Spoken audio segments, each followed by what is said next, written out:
Hi, and welcome to the third installment of the Magic Treehouse series at Shaler Public Library. Today we are going to be reading Mummies in the Morning, book number 3. And as you can see, we have a kitty cat joining us today who is not behaving. She said she was going to be good and just sit there. But maybe as the story starts, she'll do that because it'll be so good. Let's get started. This, as all the Magic Treehouse books, is by Mary Pope Osborne. Chapter 1. Meow. It's still here, said Jack. It looks empty, said Annie. Jack and his 7-year-old sister gazed up at a very tall oak tree. At the top of the tree was a treehouse. The late morning sunlight lit the woods. It was almost time for lunch. Shh, said Jack. What's that noise? What noise? I heard a noise, Jack said. He looked around. It sounded like someone coughing. There's the picture. Now we're turning the page. I didn't hear anything, said Annie. Come on, let's go up. She grabbed onto the rope ladder and started climbing. Jack tiptoed over to a clump of bushes. He pushed aside a small branch. Hello, he said. Anybody there? There was no answer. Come on, Annie called down. The treehouse looks the same as it did yesterday. Jack still felt that someone was nearby. Could it be the person who'd put all the books in the treehouse? Jack! Jack gazed over the top of the bushes. Was the mysterious person watching him now? The person whose name began with M? Maybe M wanted the gold medallion back, the one Jack had found on their dinosaur adventure. Maybe M wanted the leather bookmark back, the one from the castle book. There was an M on the medallion and an M on the bookmark. But what did M stand for? Tomorrow I'll bring everything back, Jack said loudly. A breeze swept through the woods. The leaves rattled. Come on, called Annie. Jack went back to the big oak tree. He grabbed onto the rope ladder and climbed up. At the top, he crawled through a hole in the wooden floor. He tossed down his backpack and pushed his glasses into place. Which book is it going to be today, said Annie. She was looking at the books scattered around the treehouse. Annie picked up the book about castles. Hey, this isn't wet anymore, she said. Let me see. Jack took the book from her. He was amazed. It looked fine. Yesterday it had gotten soaked in a castle moat. The castle book had taken Jack and Annie back to the time of knights. Jack silently thanked the mysterious knight who had rescued them. Watch out, warned Annie. She waved a dinosaur book in Jack's face. Put that away, said Jack. The day before yesterday, the dinosaur book had taken them to the time of dinosaurs. Jack silently thanked the pterodon who had saved him from a Tyrannosaurus Rex. Annie put the dinosaur book back with the other books. Then she gasped. Wow, she whispered. Look at this. She held up a book about ancient Egypt. Jack caught his breath. He took the book from her.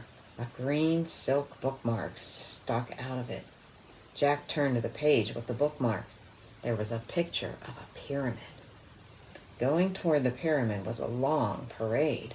4 huge cows with horns were pulling a sled. On the sled was a long gold box. Many Egyptians were walking behind the sled. At the end of the parade was a sleek black cat. Let's go there, whispered Annie. Now. Wait, said Jack. He wanted to study the book a bit more. Pyramids, Jack, said Annie. You love pyramids. It was true. Pyramids were high on his list. It was of favorite things after knights, but before dinosaurs. way before dinosaurs. He didn't have to worry about being eaten by a pyramid. Okay, he said, but hold the Pennsylvania book in case we want to come right back here. And he found the book with the picture of their hometown in it, Frog Creek, Pennsylvania. Then Jack pointed to the pyramid picture in the Egypt book. He cleared his throat and said, I wish we could go to this place. Meow. What was that? Jack looked out the treehouse window. A black cat was perched on a branch, right outside the window. The cat was staring at Jack and Annie.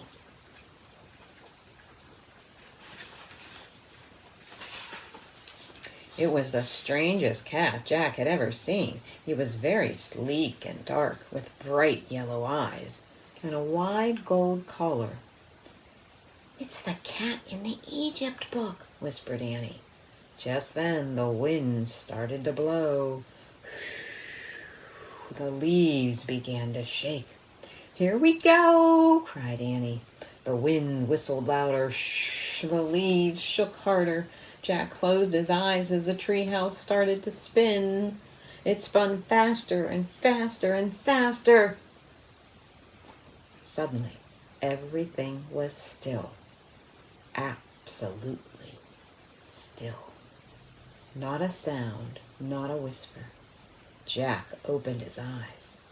Hot, bright sunlight nearly blinded him. Meow. Chapter 2. Oh, man, mummies. Jack and Annie looked out the window. The treehouse was perched on the top of a palm tree. The tree stood with other palm trees, a patch of green surrounded by a sandy desert. Meow. Jack and Annie looked down. The black cat was sitting at the base of the tree. His yellow eyes were staring up at Jack and Annie. Hi, Annie shouted. Shh, said Jack. Someone might hear you. In the middle of the desert, said Annie. The black cat stood and began walking around the tree. Come back, Annie called. She leaned out the window to see where the cat was going. Oh, wow, she said. Look, Jack. Jack leaned forward and looked down. The cat was running away from the palm trees toward a giant pyramid in the desert. A parade was going toward the pyramid, the same parade as in the Egypt book.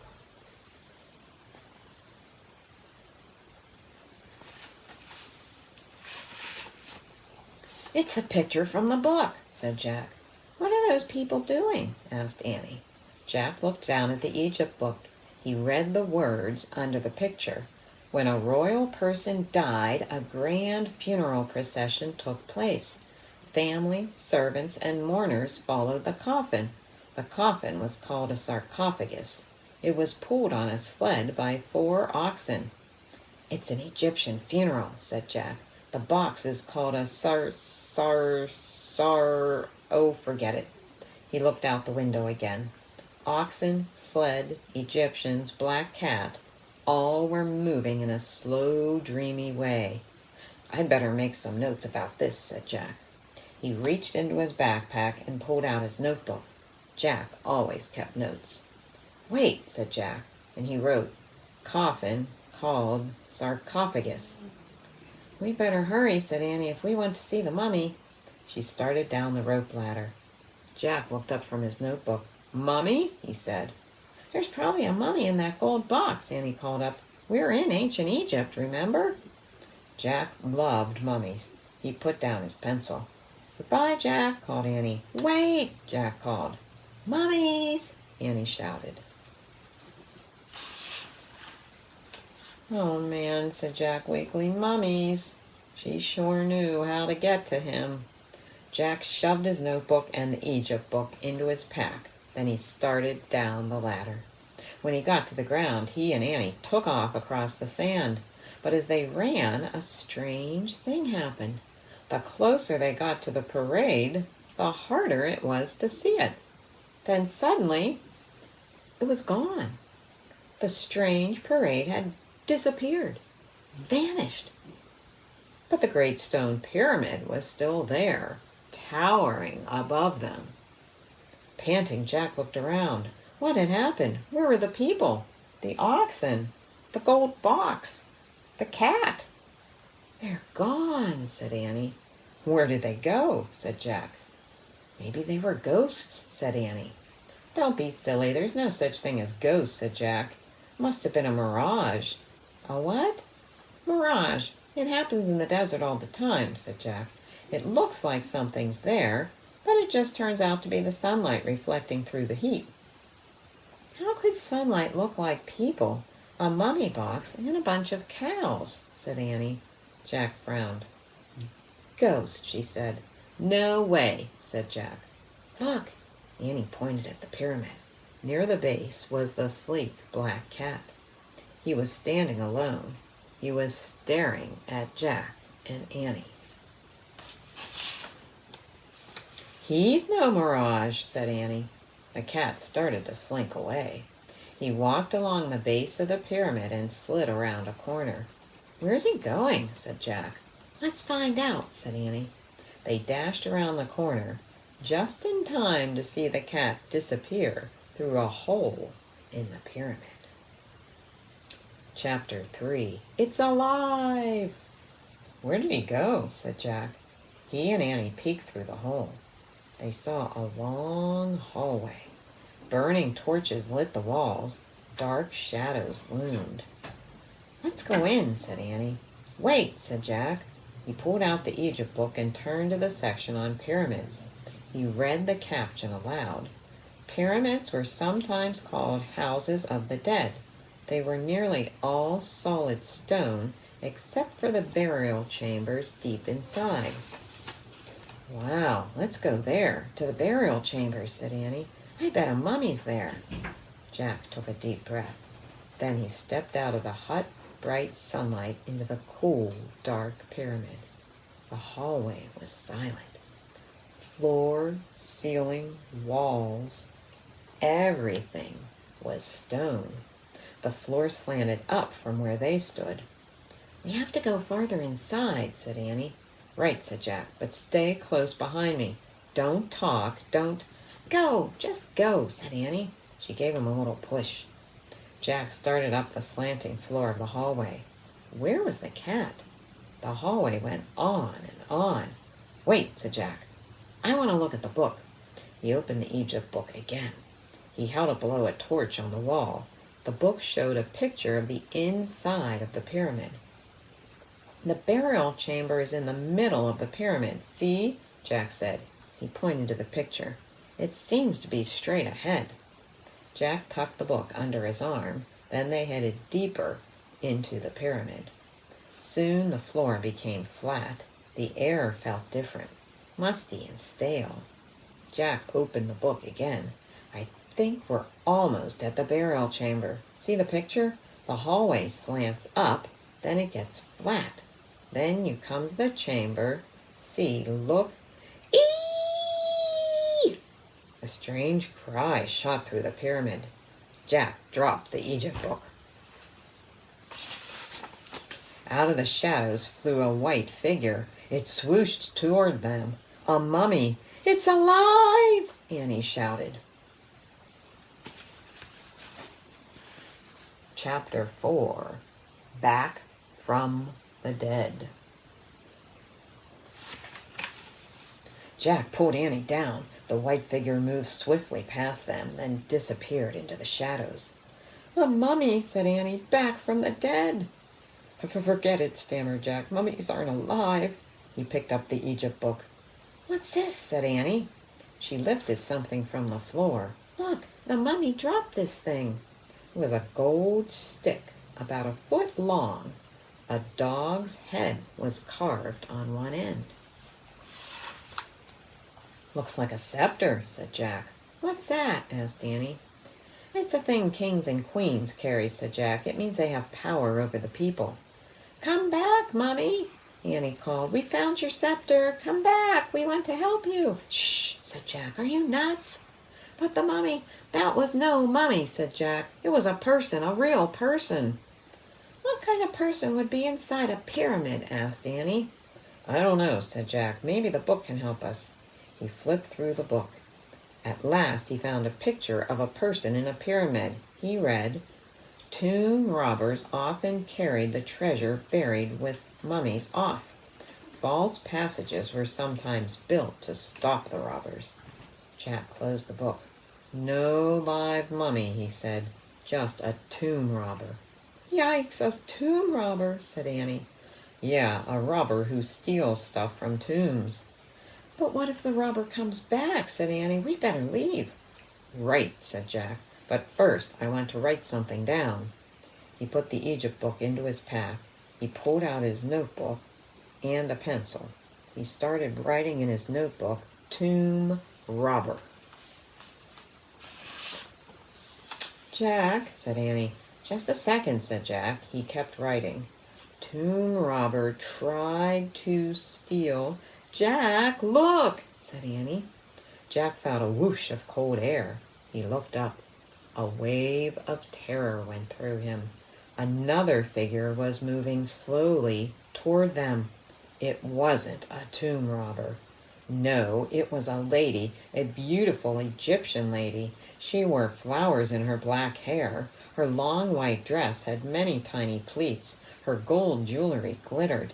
"Here, Jack," Annie whispered. "Give her this." She handed him the gold scepter. The lady stopped in front of them. Jack held out the scepter. His hand was trembling. He gasped. The scepter passed right through the lady's hand. She was made of air.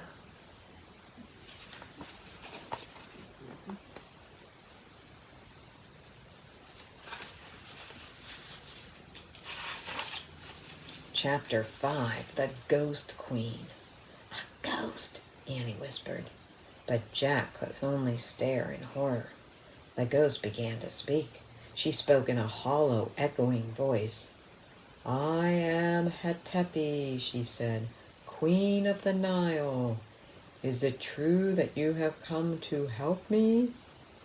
"Yes," said Annie. Jack still couldn't speak. "For 1,000 years," said the Ghost Queen, "I have waited for help." Jack's heart was pounding so hard he thought he might faint. "Someone must find my Book of the Dead," she said. "I need it to go on to the next life." "Why do you need the Book of the Dead?" asked Annie. She didn't sound scared at all. "It will tell me the magic spells I need to get through the underworld," said the Ghost Queen. "The underworld?" said Annie. "Before I journey on to the next life, I must pass through the horrors of the underworld." "What kind of horrors?" Annie asked. "Poisonous snakes," said the Ghost Queen. "Lakes of fire, monsters, demons." "Oh," Annie stepped closer to Jack. "My brother hid the Book of the Dead so tomb robbers would not steal it," said the Ghost Queen. "Then he carved this secret message on the wall, telling me how to find it." She pointed to the wall. Jack was still in shock. He couldn't move. "Where?" asked Annie. "Here?" She squinted at the wall. "What do these tiny pictures mean?" The Ghost Queen smiled sadly. "Alas, my brother forgot my strange problem. I cannot see clearly that which is close to my eyes. I have not been able to read his message for 1,000 years. "Oh, that's not a strange problem," said Annie. "Jack can't see anything either. That's why he wears glasses." The Ghost Queen stared in wonder at Jack. "Jack, lend her your glasses," said Annie. Jack took off his glasses off his nose. He held them out to the Ghost Queen.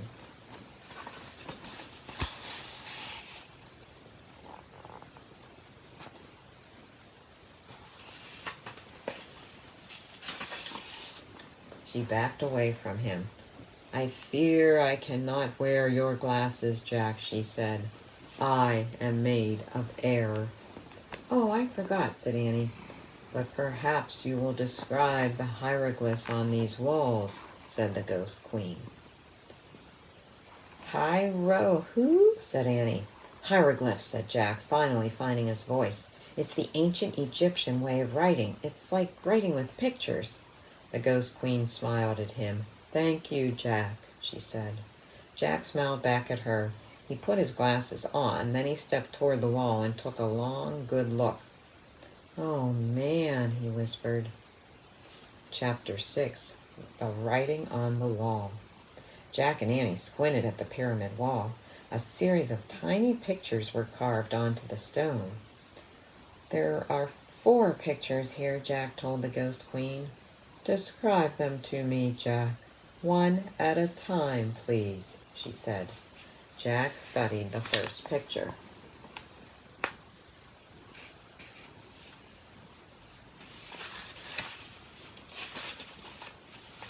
"Okay," he said, "the first one is like this."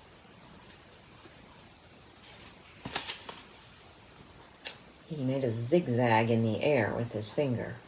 "Like stairs?" asked the Ghost Queen. "Yes, stairs," said Jack, "just like stairs." She nodded. "Easy enough." Jack studied the second picture.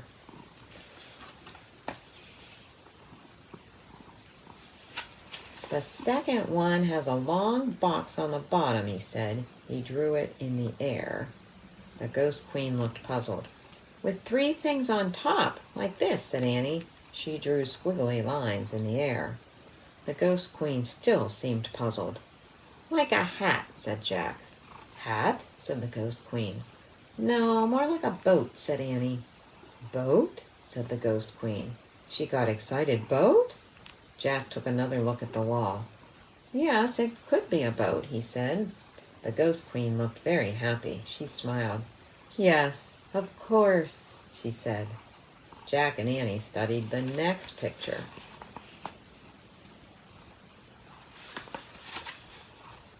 "The third one is like a thing that holds flowers," said Annie. "Or a thing that holds water," said Jack. "Like a jug?" asked the Ghost Queen. "Exactly," said Jack. "Yes, a jug," said Annie. Jack and Annie studied the last picture.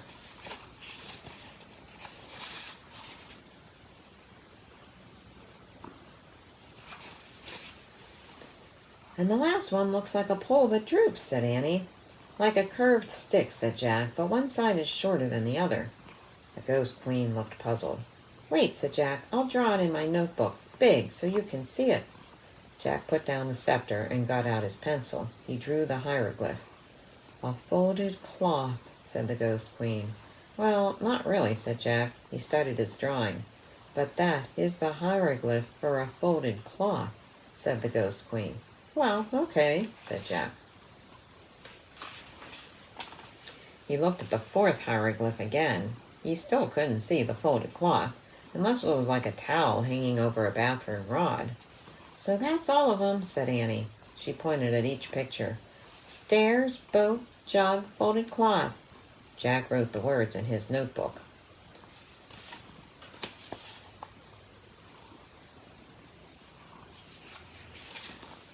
"So what does the message mean?" he asked the Ghost Queen. "Come," she said. She held out her hand. "Come to my burial chambers." And she floated away.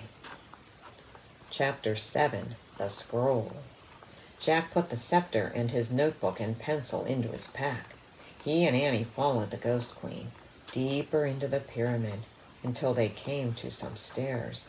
"The stairs," said Jack and Annie. The Ghost Queen floated up the stairs. Jack and Annie followed. The Ghost Queen floated right through a wooden door. Jack and Annie pushed on the door. It opened slowly. They stepped into a cold, drafty room. The Ghost Queen was nowhere in sight. Dim torchlight lit the huge room. It had a very high ceiling. On one side was a pile of tables, chairs, and musical instruments. On the other side was a small wooden boat. "The boat," said Jack. "What's it doing inside Queen Hetepi's pyramid?" asked Annie. "Maybe it's supposed to carry her to the next life," said Jack. He and Annie went over to the boat. They looked inside it. The boat was filled with many things: gold plates, painted cups, jeweled goblets, woven baskets, jewelry with blue stones, small wooden statues. "Look," said Jack. He reached into the boat and lifted out a clay jug. "The jug," said Annie. Jack looked inside the jug. "Something's in here," he said. "What is it?" asked Annie. Jack felt down inside the jug. "Feels like a big napkin," he said. "The folded cloth," said Annie. Jack reached into the jug and pulled out the folded cloth.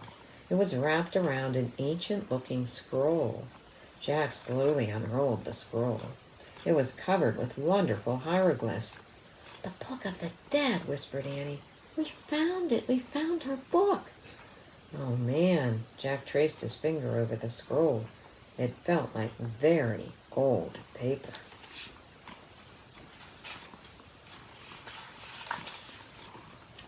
"Queen Hatepi," called Annie. "We have it. We found your Book of the Dead." Silence. "Queen Hatepi."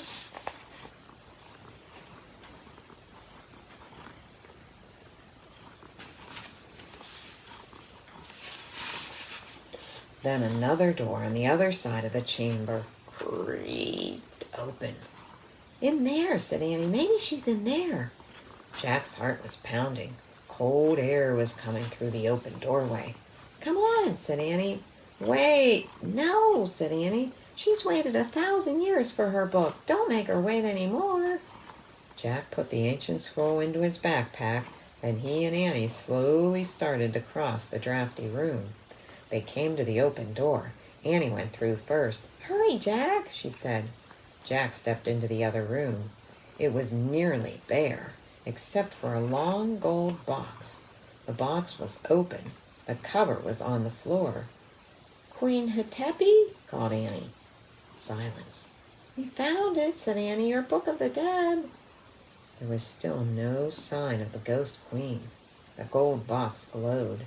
Jack could barely breathe. "Let's leave the scroll on the floor and go," he said. "No, I think we should leave it in there," said Annie. She pointed to the gold box. "No," said Jack. "Don't be afraid," said Annie. "Come on." Annie took Jack by the arm. They walked together across the room to the glowing gold box. They stopped in front of the box, and they peered inside. Chapter 8. The Mummy. A real mummy. Bandages were still wrapped around the bald skull, but most of the bandages had come off the face. It was Hatepi, Queen of the Nile. Her broken teeth were showing, her little wrinkled ears, her squashed nose, her withered flesh, her hollow eye sockets. Plus, the rotting bandages on her body were coming off. You could see bones. "Oh, gross," cried Annie. "Let's go." "No," said Jack. "It's interesting." "Forget it," said Annie. She started out of the room. "Wait, Annie." "Come on, Jack, hurry," cried Annie. She was standing by the door. Jack pulled out the Egyptian book and flipped to a picture of a mummy. He read aloud, "Ancient Egyptians tried to protect the body so that it would last forever. First, it was dried out with salt." "Oh, stop," said Annie. "Listen," said Jack. He kept reading. "Next, it was covered with oil. Then it was wrapped tightly in bandages.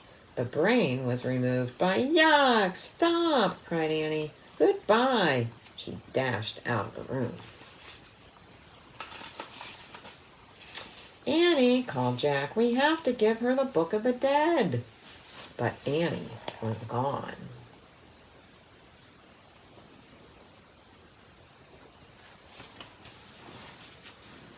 Jack reached into his pack. He pulled out the scroll and the scepter. He put them next to the mummy's skull. Was it just his imagination, or did a deep sigh seem to shudder throughout the room? Did the mummy's face grow calmer? Jack held his breath as he backed away, out of the mummy room, out of the boat room, down the stairs. At the bottom of the stairs he heaved his own sigh. A sigh of relief. He looked down the hallway. It was empty. "Hey, where are you?" he said. No answer. Where in the world was Annie? Jack started down the hallway. Annie, he called. Had she run out of the pyramid? Was she already outside? Annie! Help, Jack! Came a cry. The voice sounded far away.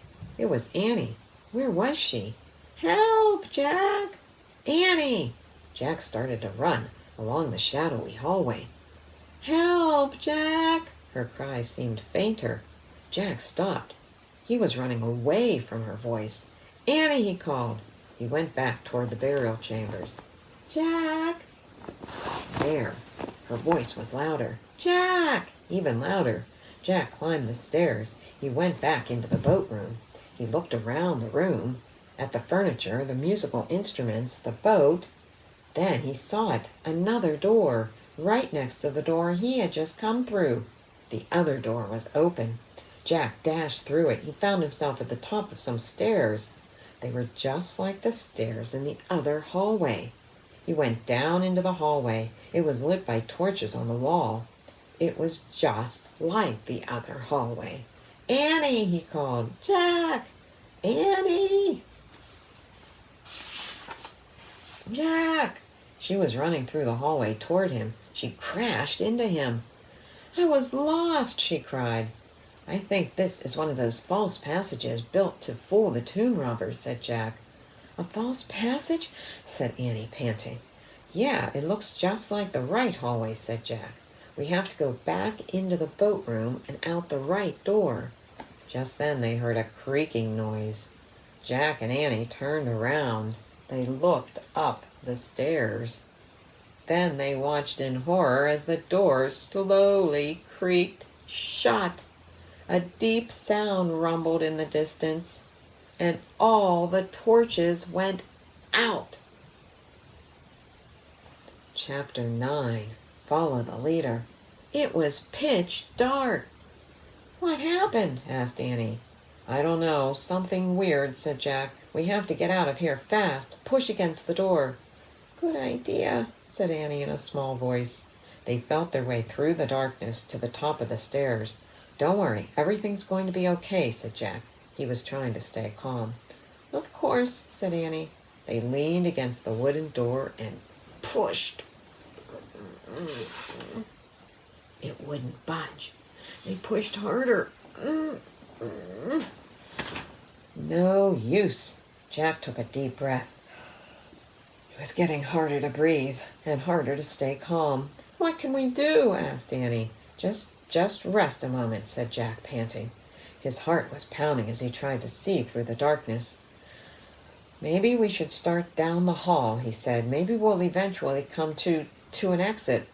He wasn't sure about that, but they had no choice. Come on, he said. Feel the wall. Jack felt the stone wall as he climbed slowly down the stairs. Annie followed. Jack started down the dark hallway. It was impossible to see anything, but he kept going, taking one step at a time, moving his hands along the wall. He went around a corner. He went around another corner. He came to some stairs. He went up. There was a door. He pushed against it. Annie pushed too. This door wouldn't budge either. Was this the same door they had started at? It was no use. They were trapped. Annie took his hand in the dark. She squeezed it. They stood together at the top of the stairs, listening to the silence. Meow. Oh, man, Jack whispered. He's back, said Annie. Meow. Follow him, cried Jack. He's going away from us. They started down the dark hallway, following the cat's meow. Hands against the wall, Jack and Annie stumbled through the darkness. Meow.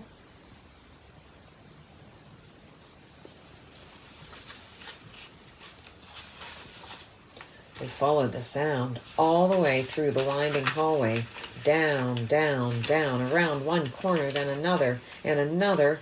Finally, they saw a light at the end of the tunnel. They rushed forward out into the bright sunlight. Yay! Annie shouted. But Jack was thinking. Annie, he said, how did we get out of the false passage? The cat, said Annie. But how could the cat do it? Asked Jack. Magic, said Annie. Jack frowned. But look, said Annie. She pointed. The cat was bounding away over the sand. Thank you, called Annie. Thanks, Jack shouted at the cat. His black tail waved, then he disappeared in the shimmering waves of heat. Jack looked toward the palm trees. At the top of one sat the tree house, like a bird's nest. Time to go home, Jack said. He and Annie set off for the palm trees. It was a long, hot walk back. At last, Annie grabbed onto the rope ladder, then Jack. Once they were inside the treehouse, Jack reached for the book about Pennsylvania. Just then he heard a rumbling sound, the same sound they had heard in the pyramid. Look, Annie said, pointing out the window. Jack looked.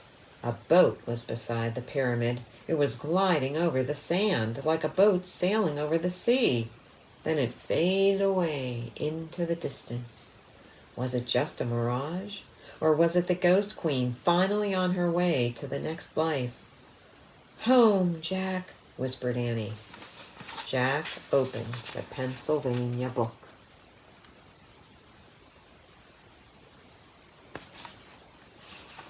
He pointed to the picture of Frog Creek. I wish we could go home, he said. The wind began to blow. The leaves began to shake. The wind blew harder. The whistled louder. The treehouse started to spin. It spun faster and faster. Then everything went still. Absolutely still.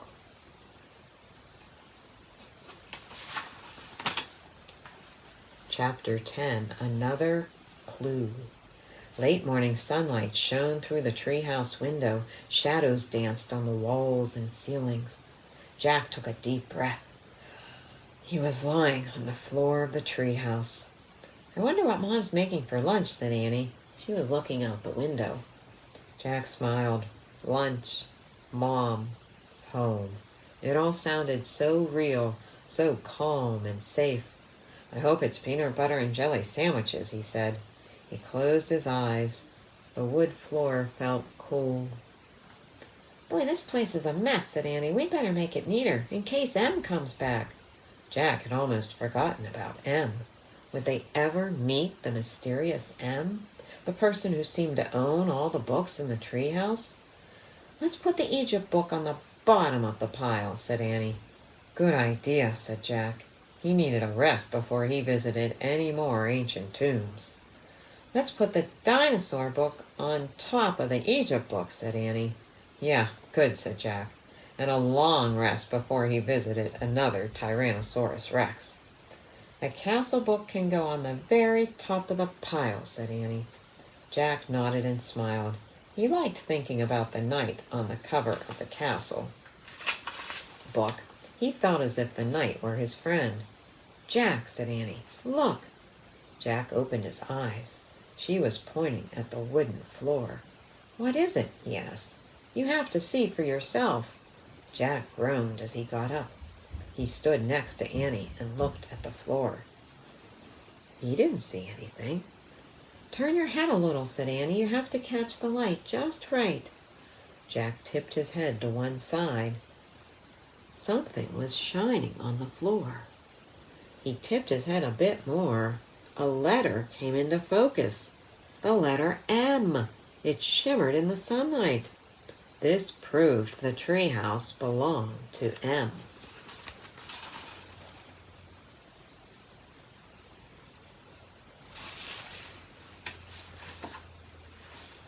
Absolutely, for sure, no question, no doubt about it. Jack touched the M with his finger. His skin tingled. Just then the leaves trembled. The wind picked up. Let's go down now, he said. Shh. Jack grabbed his backpack. Then he and Annie climbed down the ladder.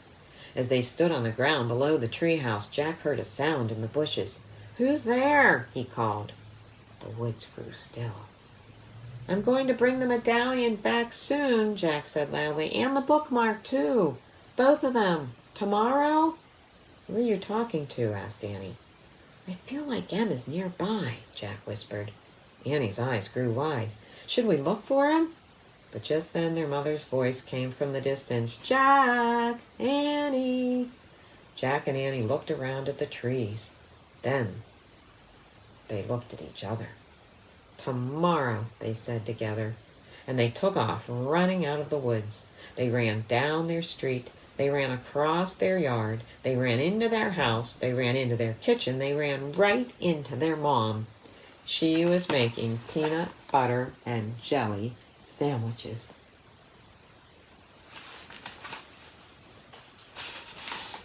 The end. And if you want to learn more about mummies and pyramids, you can check out the Magic Treehouse Track Factor. Follow Jack and Annie as they track down ancient Egyptian facts. But before that, we have all kinds of fun activities to do with mummies in the morning. So click on some of the other links and we can play games and make crafts and do all kinds of cool stuff. Stay tuned. Thanks for joining us. This has been Miss Kathy, and I'll see you back soon. Bye.